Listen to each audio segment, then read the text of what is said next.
Hello students, तो आज की इस वीडियो में आज मैं कक्षा 10वीं वाले विद्यार्थियों को प्रश्न नंबर 4 के प्रश्न क्रमांक 3 का पहला बताने वाला हूँ। तो चलो शुरू करते हैं।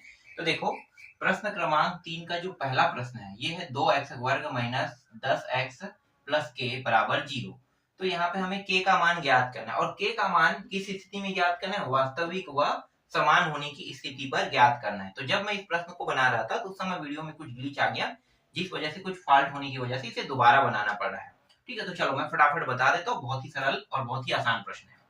तो देखो, ये है आपका प्रश्न। ठीक है, ये जो प्रश्न है इसको क्या करना है? इसको तुलना करना है मानक समीकरण से। तो पहले लिखो दिए गए समीकरण क्या है? 2x वर्ग माइनस 10x प्लस के बराबर 0 की तुलना मानक समीकरण ax वर्ग प्लस bx प्लस c से करने पर। ऐसा क्यों करें? ऐसा इसलिए करें क्योंकि हमें a b c का मान चाहिए। तो a का मान निकालते हैं। तो a का मान निकालने के लिए आपको क्या देखना है?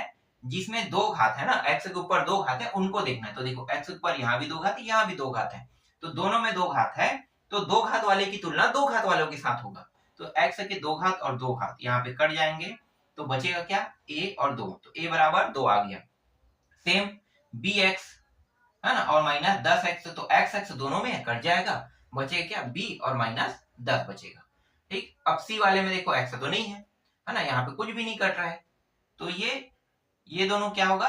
ये दोनों c बराबर k बस होगा। ठीक है, फिर आपको क्या करना है? विविक्तिकार वाला सूत्र लगाना है। तो इसे विविक्तिकार, डी को विविक्तिकार भी बोलते हैं, विभेदक भी बोलते हैं। ठीक है, और डी से प्रदर्शित भी करते हैं। मतलब जो विविक्तिकार है, विभेदक है और डी है, तीनों अलग नहीं है, तीनों एक ही है। तीनों को डी से ही प्रदर्शित किया जाता है। मतलब विविक्तिकार की जगह में अगर हम डी रखते हैं तो भी ये सही है, विभेदक की जगह में भी डी लगते हैं तो भी सही है ना, और इनके जगह में विविक्तिकार या विभेदक रखते हैं तो भी सही है। तो डी बराबर बी का वर्ग माइनस 4ac, ये फॉर्मूला है।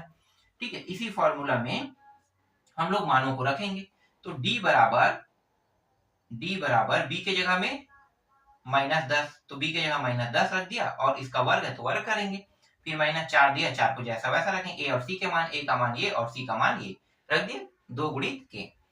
जब आगे हल करेंगे तो d बराबर, देखो ये माइनस माइनस क्या हो जाएगा? दो बार गुणा होगा माइनस का, तो माइनस माइनस प्लस हो जाएगा। फिर 10 का वर्ग करेंगे, कितना हो जाएगा? 100।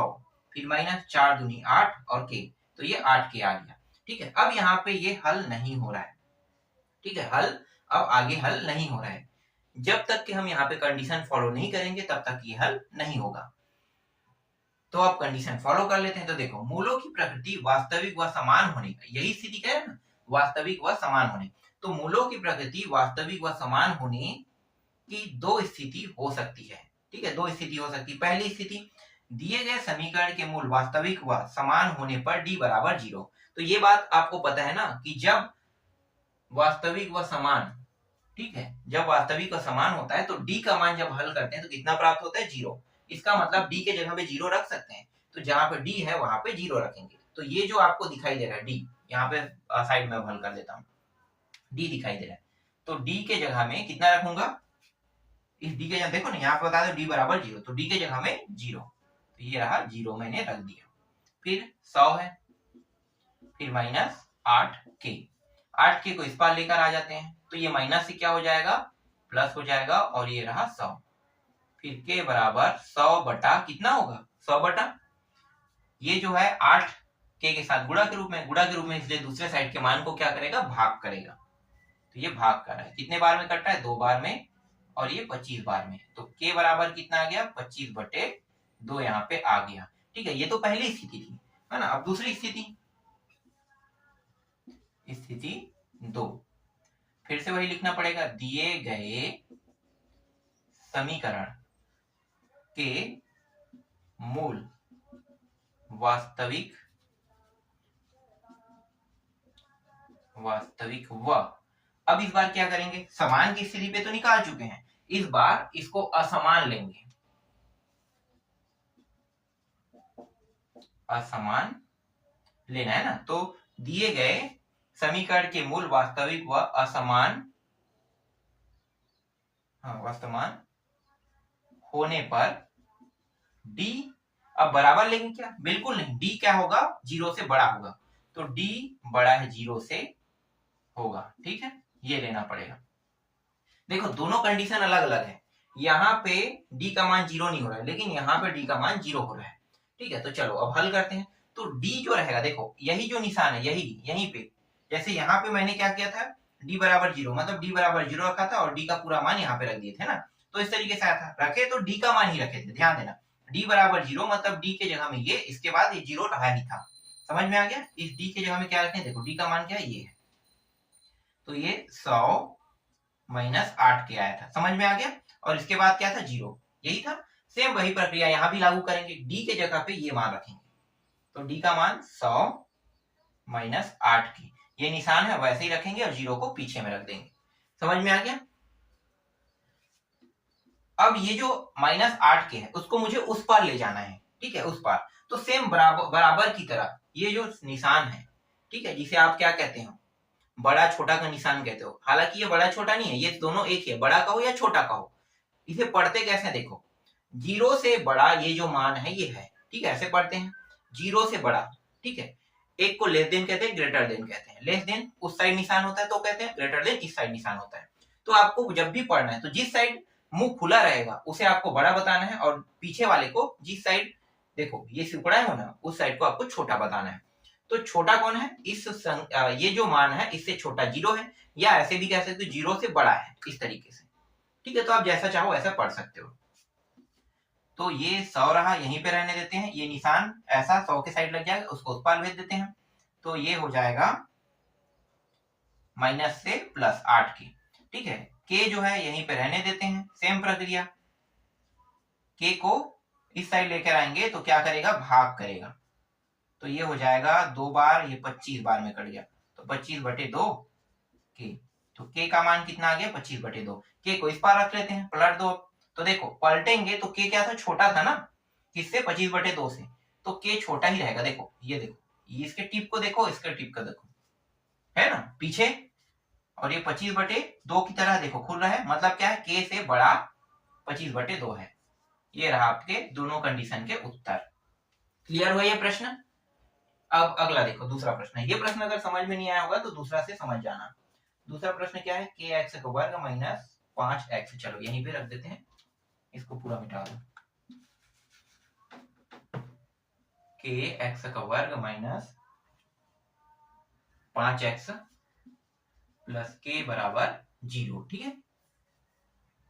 अब हल करते हैं, ये वाला यहाँ से हटा देते हैं, कटाने वाला काम यहीं पे कर देंगे, ठीक है।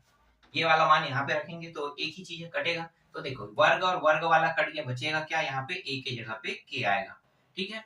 अब b बराबर कितना आएगा, -5, क्योंकि ये कट जाएगा x और x।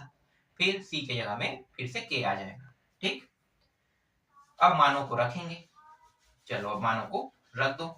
तो ये मैंने मिटा दिया, अब मानों को रख देते हैं। तो b का वर्ग मतलब -5 का वर्ग, फिर 4 गुणित a के जगह में k और c के जगह में भी k रहेगा।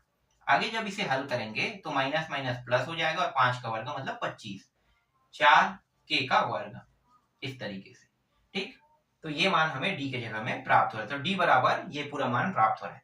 फिर क्या करेंगे, सेम ये जो नीचे में लिखा है उसको पूरा लिखना है। मूलों की प्रकृति वास्तविक व समान होने की 2 स्थिति हो सकती है। पहली स्थिति, दिए गए समीकरण के मूल वास्तविक व समान होने पर d बराबर 0 होगा। तो d बराबर 0 लेकर हल करते हैं, है ना। तो d के मान कितना रखेंगे, इसको 25 माइनस 4k का वर्ग बराबर 0। देखो 0 अपने साइड में है और d के जगह पे ये रखा, तो जो d है अब रियल में क्या हो गया, d के मान के बराबर 0 प्राप्त हो रहा है, ठीक है। तो ये यही बताना चाह रहा है। अब आगे इसको हल करते हैं, तो ये हो जाएगा, ये जो -4k है, ठीक है, इसको उस पार भेज देते हैं। तो यहाँ पे 25 बराबर माइनस से ये हो जाएगा 4k प्लस हो जाएगा। आगे जब इसको हल करेंगे तो देखो 4 जो है इसके साथ गुणा के रूप में, इस साइड लेकर आएंगे तो क्या करेगा, भाग करेगा, ठीक है। बचेगा क्या, k का वर्ग। k से वर्ग अगर हटा देते हैं तो अंडर रूट लगा देगा 25/4 के ऊपर, ठीक है। किसी के ऊपर वर्ग लगा है उसे हटाओगे ना तो अंडर रूट दूसरे साइड वाले में लग जाता है। और यहाँ पे एक और चीज लगता है, प्लस माइनस, ठीक है, प्लस माइनस का चिन्ह लग जाएगा। अब देखो ये जो 5 है इसको कैसे लिख सकते हैं, 5 गुणित 5 लिख सकते हैं, ठीक है। और 4 को 2 गुणित 2 लिख सकते हैं, बिल्कुल। और यहाँ पे प्लस माइनस है, इसको और कैसे लिख सकते हैं? इसको हम लोग लिख सकते हैं, एक मिनट लाइट बंद हो गया, ठीक, अब प्रकाश आ गया होगा। इसको और कैसे लिख सकते हैं? देखो, ये 5 का वर्ग या 2 का वर्ग ऐसे लिख सकते हैं, प्लस माइनस। तो यहाँ पे वर्ग बना रहे, इससे 5 और 2 बाहर आ जाएगा प्लस माइनस के साथ, ठीक है। प्लस माइनस तो आपको हर में लेना है। और यहाँ पे क्या रहेगा? के। तो ये रहा आपके के का मान। तो के का मान कितना है? 5/2 प्लस माइनस 5/2 जो है वो यहाँ पे आएगा, ठीक।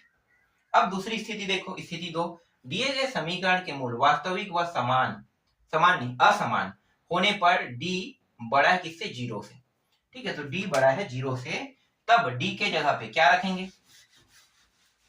तब डी के जगह पे देखो, डी के जगह पे क्या रखेंगे?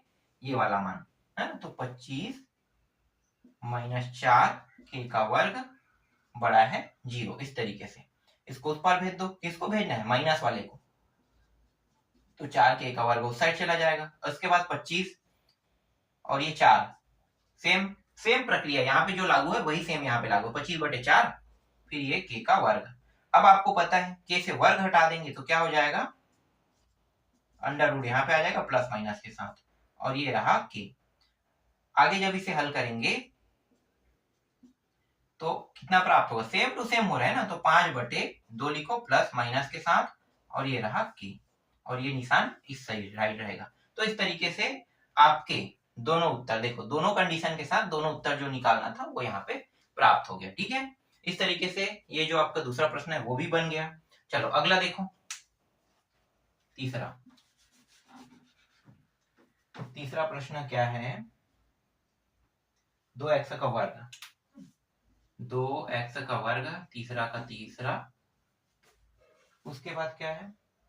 kx प्लस 9/8, kx प्लस 9/, इस बार 8 बराबर 0 दिया है, ठीक। तो यहाँ पे जो जो मान हमें बदलना है बस उसी को बदल देते हैं।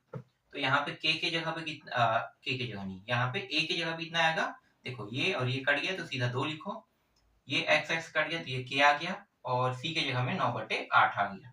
अब मानों को यहीं पे रखेंगे, ठीक है, यहीं पे रख देते हैं। तो देखो b का वर्ग मतलब k का वर्ग, सीधा लिखो 4 गुणित 2 गुणित 9/8, 4 एकम 4 दूनी 8, सीधा नीचे से कट गया है ना, कुछ नहीं, मतलब यहाँ पे 1 है। तो देखो ऊपर और नीचे के मान और सभी मान गुणा में है, तो 4 दूनी 8, इन दोनों को गुणा करेंगे, 4 दूनी 8 और 8 नीचे में दिया, काट दो, सीधा 9 बचेगा। तो यहाँ पे k का वर्ग -9, ठीक। तो d बराबर k का वर्ग -9 यहाँ पे आ रहा है। अब फिर से सेम टू सेम लिखना है। मूलों की प्रगति वास्तविक व समान होने की दो स्थिति हो सकती है। पहली स्थिति, दिए गए समीकरण के मूल वास्तविक व समान होने पर d बराबर 0 होगा। d बराबर कितना होगा? 0। तो देखो d का मान कितना रखेंगे इस बार?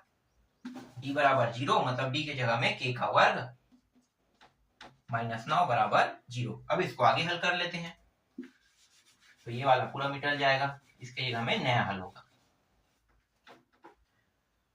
तो ये रहा k का वर्ग -9 को उस पार भेज देंगे तो ये बराबर, 9 माइनस में था तो क्या हो जाएगा? प्लस में। फिर k के वर्ग से, k के ऊपर वर्ग लगा तो वर्ग हटा देंगे तो क्या हो जाएगा? प्लस माइनस 3 के ऊपर वर्ग, 3 नहीं 9 के ऊपर वर्ग लग जाए, ठीक है।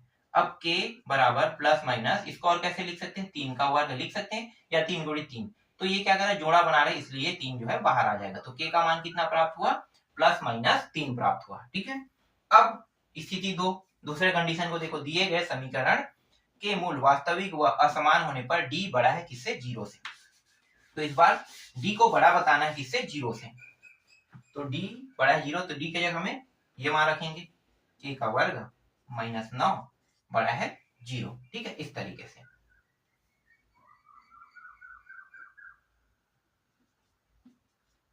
अब इसको हल करते हैं, तो देखो k का वर्ग है ना, इसको उस पार भेज दो, किसको? 9 को, क्योंकि ये माइनस में है ना, तो माइनस में उस साइड जाके क्या हो जाएगा? प्लस हो जाएगा। फिर यहाँ पे k से क्या करेंगे? वर्ग हटा देंगे, तो वर्ग हटाएंगे तो ये 9 के ऊपर क्या लग जाएगा? अंडर रूट लग जाएगा, फिर k, फिर इस तरीके से, और ये हो जाएगा प्लस माइनस, ये 3 हो जाएगा, ठीक। इस तरीके से ये रहा आपके प्रश्न का उत्तर। बस इतना ही इसमें करना है। फिर इसके बाद चौथा जो 5वां है उसको आप लोग बना लेना। सेम टू सेम हल हो रहा है तो मैं बार बार वही प्रश्न नहीं बता सकता ना, तो हल जो है वो सेम टू सेम है, इसलिए आपको खुद बना लेना है। अब आते हैं प्रश्न क्रमांक चौथा पे। चौथा क्या कह रहे हैं, निम्नलिखित वर्ग समीकरण को सूत्र की सहायता से हल कीजिए, मतलब सूत्र विधि से हल करना है। तो ये तो खत्म समझो, तीसरा प्रश्न आपका पूरा कंप्लीट हो गया। चलो अब अगला देखते हैं।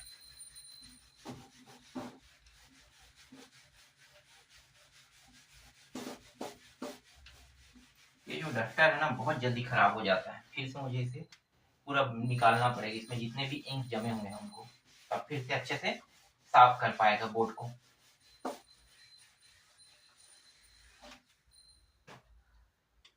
चौथा का पहला प्रश्न,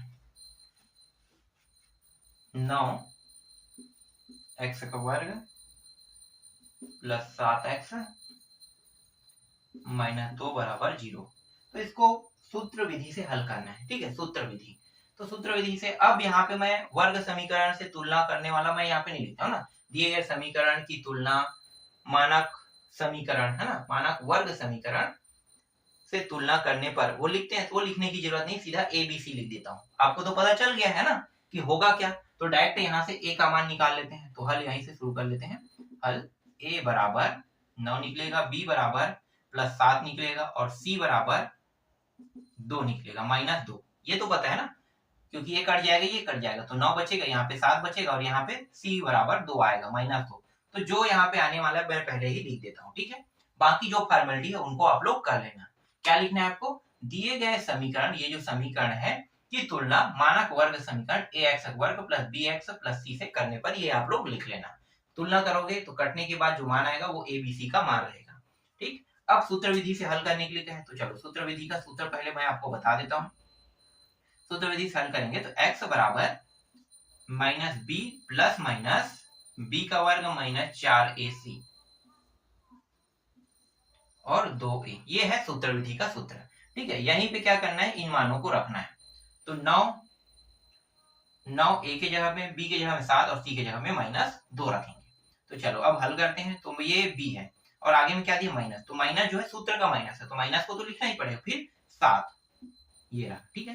तो ये आ गया माइनस 7, फिर प्लस माइनस, अब अंडर रूट के अंदर में जो मान उनको हल करते हैं। तो b का वर्ग मतलब 7 का वर्ग, फिर 4 तो जैसा वैसा रहेगा। इसके बाद a है ना, a के जगह में 9 और c के जगह में कितना है, नहीं सॉरी a की जगह में कितना, हाँ ठीक है, a की जगह में और c की जगह में माइनस 2 है, फिर 2 गुणी 9।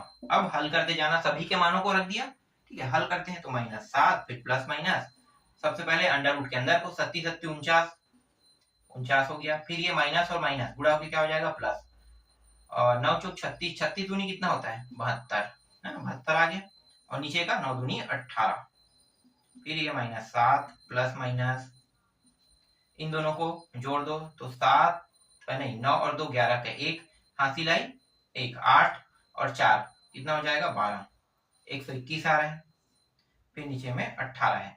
ये जो 121 है ये 11 का वर्ग होता है ना, तो 11 का वर्ग मतलब 11 का वर्ग का मतलब 11 जो है बाहर आ जाएगा, 7 प्लस माइनस ये रहा 11 और ये रहा 18। अब देखो यहाँ पे एक बार प्लस एक बार माइनस है, तो ये जो प्लस माइनस है, ठीक है, इसका मतलब क्या है, एक बार आपको प्लस चिन्ह लेकर हल करना है, एक बार माइनस चिन्ह लेकर हल करना है, ये कह रहा है। तो पहले प्लस चिन्ह लेकर हल करते हैं, प्लस लेने पर, तो ये माइनस 7, यहाँ पे प्लस को लेंगे माइनस को रोक देना, ठीक है, 11 और ये रहा 18। इसको जब हल करेंगे आगे तो ये घट जाएगा, है ना, ये माइनस में प्लस में है, तो घटेगा तो कितना आएगा 4 आएगा ना, तो ये आ गया 4 और 4 आया प्लस में 4 है, क्योंकि ये बड़ा संख्या किसमें प्लस में है। फिर 18, 2 के पारा से 2 दूनी 2 नियम, तो कितना आ गया 2/9, यहाँ पे इसी में आ रहे हैं, बटा में आ रहे हैं, बटा में ही आएगा, ठीक है, कोई दिक्कत नहीं है। तो चलो छोड़ो, बाद में देख लेंगे उत्तर को, ठीक है, 2/9 आ रहे हैं। अब माइनस चिन्ह लेते हैं, माइनस चिन्ह लेने पर, ठीक है, तो माइनस तो ये 7 है, अब माइनस लेंगे तो प्लस को छोड़ देंगे, माइनस को उठाएंगे, फिर ये 18, दोनों को जोड़ोगे, देखो दोनों माइनस में मतलब दोनों जुड़ जाएगा, माइनस माइनस, तो माइनस माइनस क्या हो जाएगा माइनस 18 हो जाएगा, और नीचे में भी 18 18 18 कट जाएगा, तो ये माइनस माइनस और एक बार गया तो 1, तो ये रहा 1, यहाँ पे x के मान -1 आ रहा है और यहाँ पे x का मान 2/9 प्राप्त हो रहा है, ठीक है। तो नीचे में लिख लेना। अतः x बराबर 2/9 हुआ -1 प्राप्त हुआ। ठीक है, ये जो मूल है x के दो मूल हैं, तो दोनों मूल को गुणनखंड विधि से ना निकाल के, क्योंकि गुणनखंड विधि नहीं क्या है, सूत्र विधि का है, देखने पर ये गुणनखंड विधि से भी निकल जाएगा यही दोनों मान, लेकिन हमें गुणनखंड विधि से नहीं निकालना है, हमें किससे निकालना है, सूत्र विधि से। तो सूत्र विधि से इस प्रकार से हल करते हैं। बहुत आसान और बहुत ही सरल है ये प्रश्न अगर आपको समझ में नहीं आया होगा तो इसके अंदर और भी प्रश्न, चलो उनको हल करते हैं। बहुत सारे प्रश्न हैं लेकिन सभी प्रश्न सेम ऐसे ही हल होगा।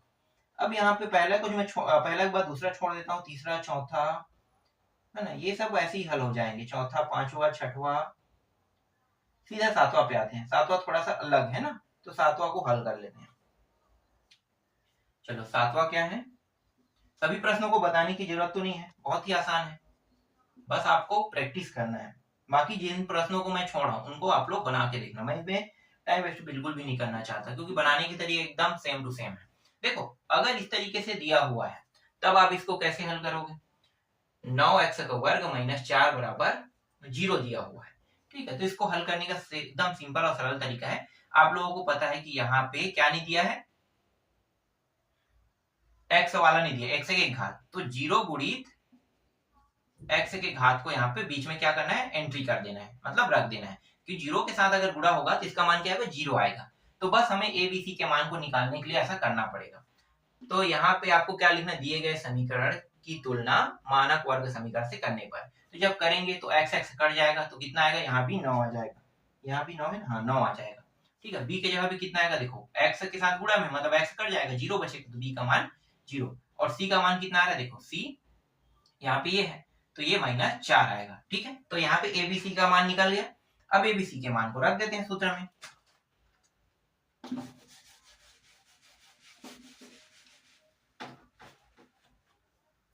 तो ये हम बराबर -b मतलब 0।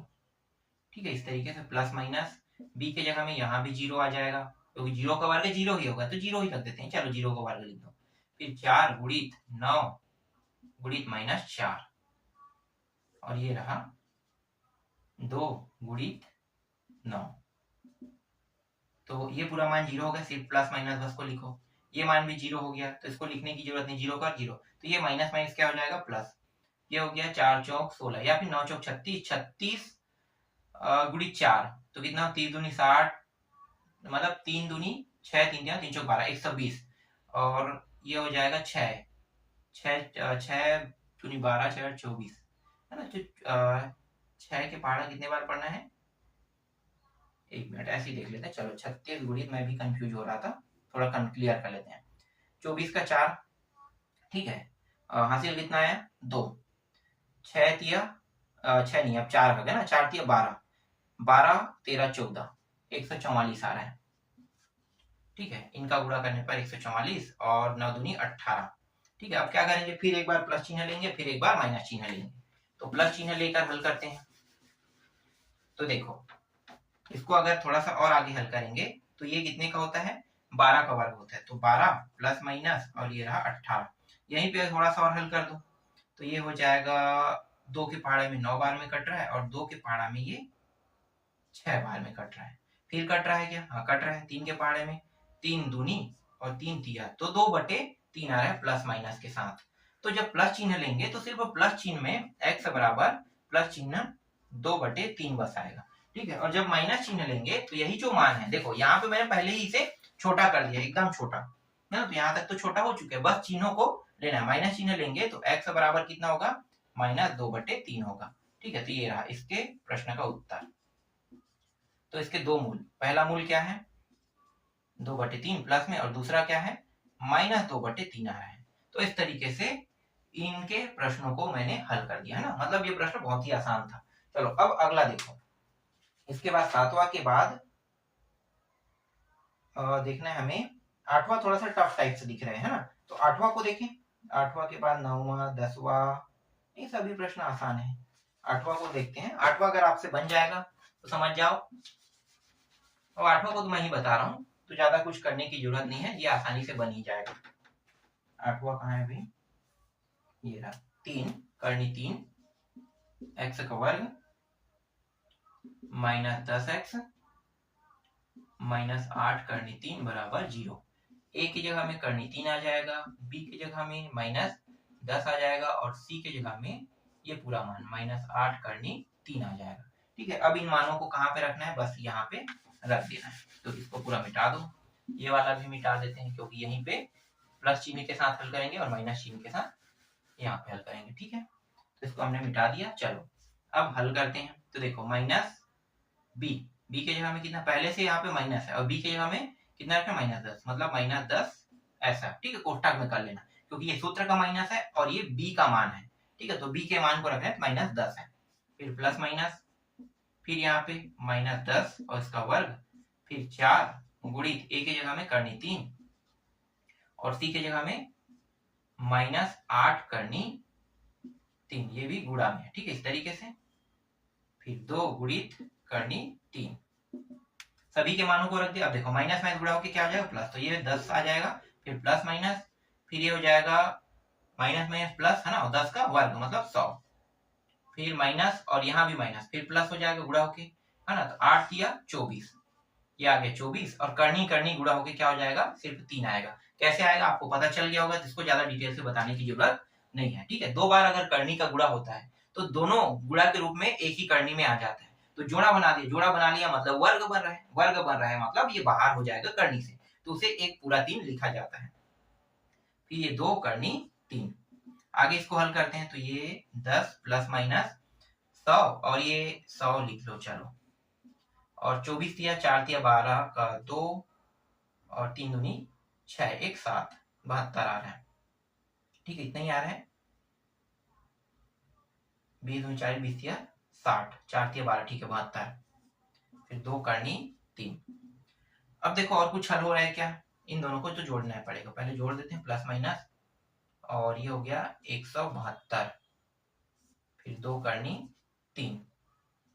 172 किसी का वर्ग होता है क्या 172, मुझे याद नहीं है 172 होता है कि नहीं। देखो मैं एक बार देख लेता हूँ, मुझे कुछ याद है, जैसे कि 11 का वर्ग करेंगे तो 121, 12 का 144 है ना, 13 का वर्ग करेंगे तो 169, 14 का वर्ग करेंगे तो 194, हाँ, और 15 का वर्ग करेंगे तो 225। तो ये कहाँ पे आ रहा है, इन दोनों के बीच, मतलब ये वर्ग नहीं होता है। ठीक है, तो हमें यहाँ पे ज्यादा तामझाम नहीं करना, जैसा वैसा इसको रहने देते हैं। ठीक है, अब क्या करेंगे, प्लस चिन्ह लेकर हल करेंगे। ठीक है, तो प्लस चिन्ह लेकर हल कर लेते हैं। तो ये रहा 10 प्लस चिन्ह 172 और 2 करनी 3, या ऐसा भी तो कर सकते हैं, देखो यहाँ से जितना निकल सकता है उतना भी तो निकाल सकते हैं ना, ऐसा भी कर सकते हैं। तो चलो निकालते हैं, 172 है ना, 172 हल करने पे कहीं पे गलती थोड़ी हुआ है, एक बार चेक कर लेना। ठीक है, बाद में चेक करते हैं, पहले हल कर लेते हैं या देख लेते हैं हल करने पर कहीं गलती तो नहीं हुआ है।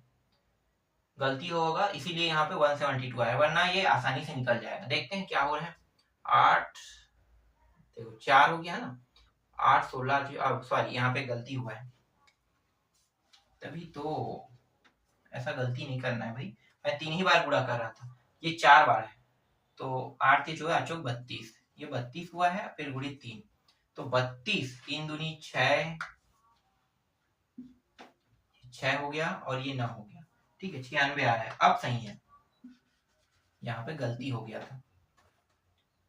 तो 96, अब इन दोनों को जोड़ोगे तो ये कितना आ गया, एक 14 का वर्ग होता है, तो 14 सीधा लिख देते हैं। ठीक है, 14 ये ठीक है। ठीक, यहाँ तक सही हो गया। अब प्लस चिन्ह के साथ हल करते हैं। 10 प्लस 14 बटे 2 करनी 3, तो इन दोनों को पहले जोड़ दो तो कितना हो जाएगा 24, 2 करनी 3, 2 एकम 2, 12, 12 करनी 3। अगर इसे आगे और हल करते हैं तो देखो इसको कैसे लिख सकते हैं, 3 गुणित 4 लिख सकते हैं ना, और नीचे में करनी 3 दिया। अगर मुझे नीचे से करनी को हटाना है तो क्या करना पड़ेगा, दोनों साइड करनी लगा देना इस तरीके से ऊपर नीचे। ठीक है, दोनों साइड ऊपर नीचे, तो ये दोनों क्या हो जाएगा, गुणा होके पूरा 3 बन जाएगा। तो पूरा 3 बार है इसलिए ये तो कट गया इसके साथ, तो आया कितना, आया यहाँ पे 4 करनी 3 आया, तो x बराबर 4 करनी 3 आ रहा है। ठीक है, ये हो गया आपका x का एक मान। अब ऋण चिन्ह ले रहे हैं तो 10 माइनस 14, 2 करनी 3, इसको हल करते हैं तो यहाँ पे ये माइनस में है मतलब बड़ा है तो -4 आ जाएगा, फिर 2 करनी 3, तो 2 एकम 2 दूनी, तो ये -2 करनी 3 यहाँ पे प्राप्त हो रहा है। ठीक है, अगर यहाँ पे भी इस करनी को हटाना है तो क्या करना पड़ेगा, ऊपर नीचे, लेकिन कट नहीं रहा है तो यहीं पे क्या करेंगे, इसका उत्तर ले लेंगे, तो ये रहेगा आपका उत्तर। इस वाले में तो बन गया, इसमें नहीं बन रहा था ना, तो 4 करनी 3 और -2 करनी 3।